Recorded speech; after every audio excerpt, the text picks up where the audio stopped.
이제 단 사화만을 남겨놓고 있는데요.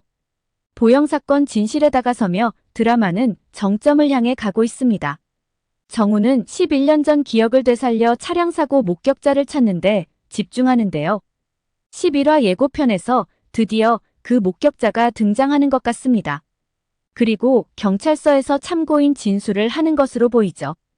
이 상황에서 가만히 있을 김희도가 아닌데요. 또다시 목격자를 회유하려는 것일까요? 노상철 말에 의하면 김희도는 목격자를 먼저 만나고 나오는 것으로 보이는데요. 과연 그가 자신이 목격한 현장에 대해 정확히 진술을 할지는 두고 봐야 할 것 같습니다. 회유당하지만 않았다면 아무리 어두운 밤이었어도 그날 운전자가 학생이었는지 어른이었는지는 충분히 진술이 가능한 부분이죠. 10화에서 보면 사건 당일날 최나겸은 정우 집 비밀번호를 누르고 집 안에 들어갔었는데요. 이 비밀번호를 정우가 폰으로 알려준 것으로 보아 다른 사람들은 모르는 것으로 보이죠. 그렇다면 이런 가정이 가능할 텐데요. 정우 집에서 운동화를 가지고 나와 피를 묻히고 다시 집에 가져다 놓을 수 있는 사람은 압축되죠. 바로 정우 집 비번을 알고 있는 사람 중 한 명이라는 것입니다. 거기에 최나겸이 포함되고 말이죠. 원작에서도 최나겸이 정우 신발에 피를 묻혔다고 나왔는데요. 그렇다면 드라마도 원작과 같이 가는 걸까요? 정말 이해할 수 없는 부분은 바로 이 부분이죠. 보영 사건은 사전에 계획된 것이 아니었는데요. 술을 마시다 보영이 병무와 민수의 열등감을 자극하는 선을 넘는 발언 등으로 갑작스럽게 벌어진 일이었죠. 그런데 드라마에서 보면 최나겸은 사전에 준비한 것처럼 행동을 하는데요. 보영 죽음에 놀란 친구들은 우왕좌왕하며 일부는 울기까지 했었죠. 이 상황에서 친구 한 명 한 명 호명하며 신고를 할 수 없게끔 부모까지 들먹이며 그들을 압박했었는데요. 게다가 현재 분위기로 보아서는 정우가 범인이 될 수밖에 없게끔 운동화에 피를 묻혀놓은 것도 최나겸 짓으로 보입니다. 왜 이렇게까지 하는지 그의 속내가 정말 궁금한데요. 정우에 대한 삐뚤어진 욕망이 이렇게 만든 것일까요? 5명의 친구 대열에 들어있기는 하지만 눈길 한번 제대로 주지 않는 것이 박다은과 보영 때문이라는 오랫동안 마음속에 키워온 증오심 때문이었을까요?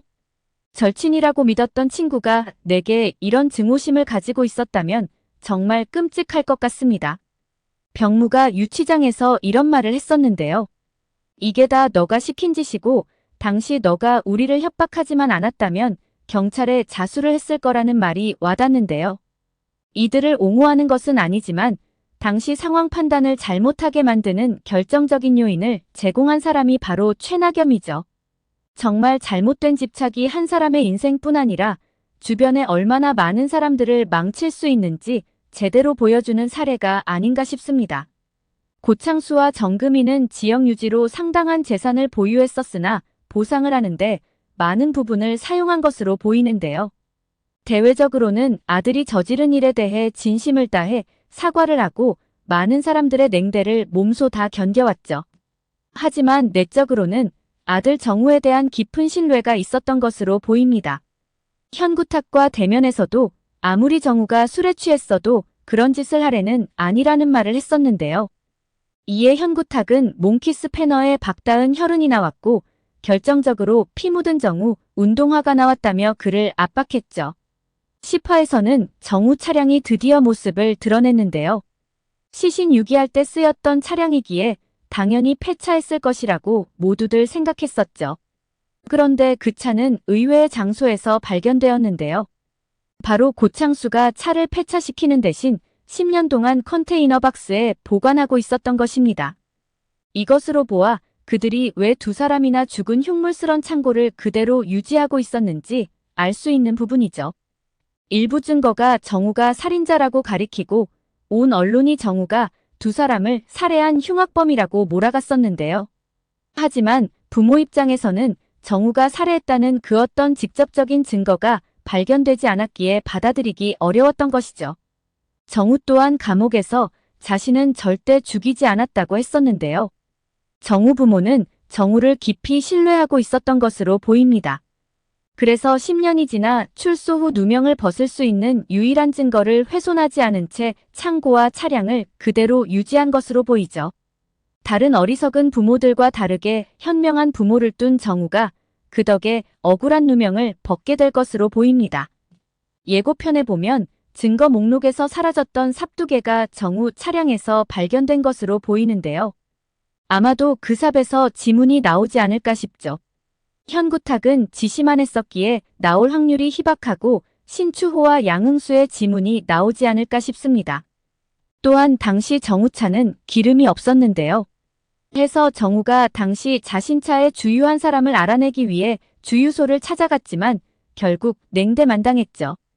이제 사고 목격자도 등장했고 재수사를 통해 당시 주유한 사람이 누구인지가 밝혀진다면 시신 유기자는 금방 밝혀질 수 있는 부분입니다.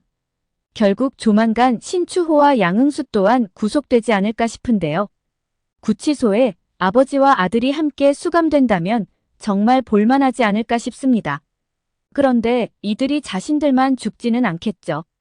이제 이판사판 공사판인데요. 당시 현구탁 또한 그 장소에 있었다고 진술을 할 수밖에 없을 것입니다. 중요한 건 그가 현장에 있었다는 증거가 필요한 부분이죠. CCTV도 없기에 증명하기가 쉽지는 않아 보이는데요.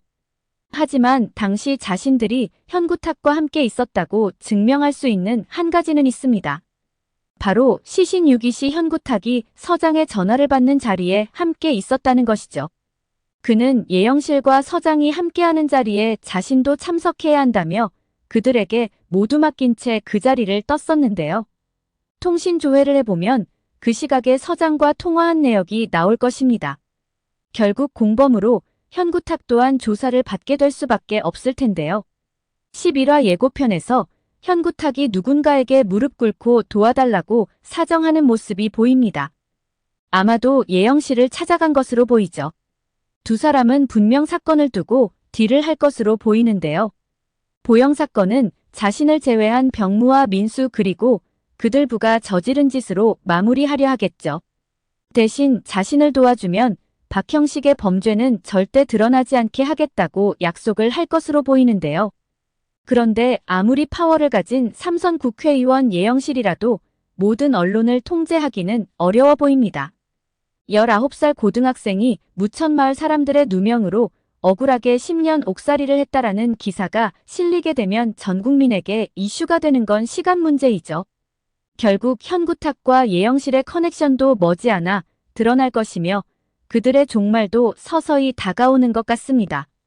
오늘 영상은 여기까지입니다. 구독, 좋아요는 언제나 제게 큰 힘이 됩니다.